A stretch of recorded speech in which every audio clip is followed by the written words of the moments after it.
আসসালামু আলাইকুম রহমতুল্লাহ ওবারাকাতু। আল্লাহ পাকের দরবারে জানাই অসংখ্য হামদ। প্রিয় নবী মোহাম্মদ রসুল্লাহ সাল্লাল্লাহু আলাইহি সাল্লামের নামে জানাই অসংখ্য দরুদ ও সালাম। আমি ছোট্ট একটা আমলের কথা, ছোট্ট একটা দুয়ার কথা আজকে আপনাদের সামনে তুলে ধরব ইনশাআল্লাহ।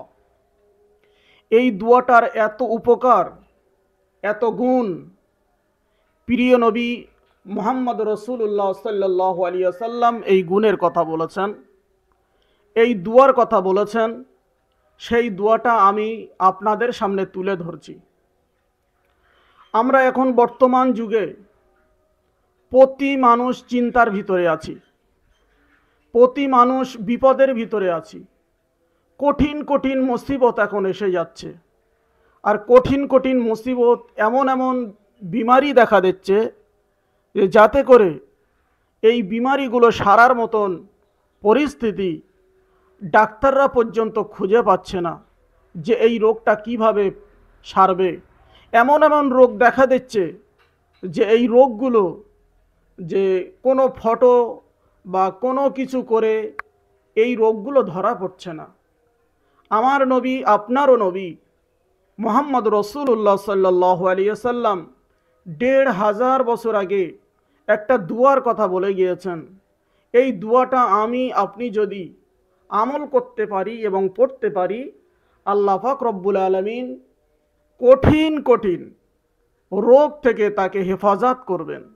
শুধু তাই না, এমনকি ক্যান্সারের মতো মহামারী রোগ থেকে আল্লাহ পাক তাকে হেফাজত করবেন।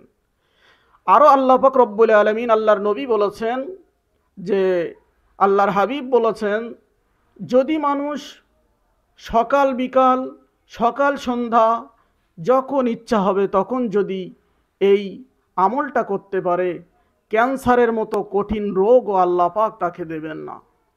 ওই মানুষটা কোনোদিন স্ট্রোক রোগে মারা যাবে না, ওই মানুষটা কোনোদিন কঠিন রোগে ভুগবে না। এমন করে আমার রসুল, দয়ার নবী মুহাম্মদ রসুল্লাহ সাল্লাল্লাহু আলাইহি সাল্লাম সেই ১৫০০ বছর আগে বলে গিয়েছেন। কিন্তু আমরা বিজ্ঞানীর যুগে ডাক্তারের পরামর্শ নেই, বিভিন্ন রকম কাজকর্মে লিপ্ত থাকি, বিভিন্ন রকমভাবে আমরা ধর্মকে অবহেলা করে চলেছি। এই আখিরি জামানা অর্থাৎ শেষ জামানায় এসে আমরা কঠিন কঠিন রোগে ভুগে যাচ্ছি, কিন্তু আমাদের ডাক্তার না পাচ্ছে তার কোনো রকম কিছু বার করতে। এমনকি পরীক্ষা নিরীক্ষার পরও ধরা পড়ছে না যে মানুষটার কি রোগ হয়েছে। চলুন সে সম্পর্কে আমরা দুই একটা কথা আলোচনা করেছি এবং করছি। তা আমার মূল কথা হলো এটাই যে আমরা যদি নবীর কথা মেনে চলতাম, নবীর কথা যদি আমরা একটু মেনে চলি, তাহলে আমার মনে হয় আমরা এই কঠিন কঠিন রোগ থেকে আল্লাহ পাক আমাদেরকে হেফাজত করবে, আল্লাহ পাক আমাদেরকে নাজাত দান করবে, আল্লাহ পাক রব্বুল আলামিন আমাদেরকে এই কঠিন বিমারি থেকে রক্ষা করবে। এক কথায় আল্লাহ রসুল বলেছেন, সকালে ফরজের নামাজের পর যদি মানুষ ৩ বার পড়ে, সন্ধ্যার ভিতরে তার এমন কোনো বিমারি আসবে না যাতে করে সে ক্ষতির ভিতরে পড়ে যায়। এমনকি তার চিন্তা ভাবনা দূর করে দেবে আমার আল্লাহ পাক রব্বুল আলামিন। মুসিবত দেখলে যদি কোনো মানুষ পড়ে, তার মুসিবত দূর হয়ে যাবে। কোনো জরাবেদি মানুষের কাছে যেয়ে যদি পড়ে তার গায়ে ফু দেওয়া হয়, আল্লাহ পাকের রসুল বলেছেন তার জ্বর এবং বিভিন্ন রকম বেদি তার কাছ থেকে দূর হয়ে যাবে।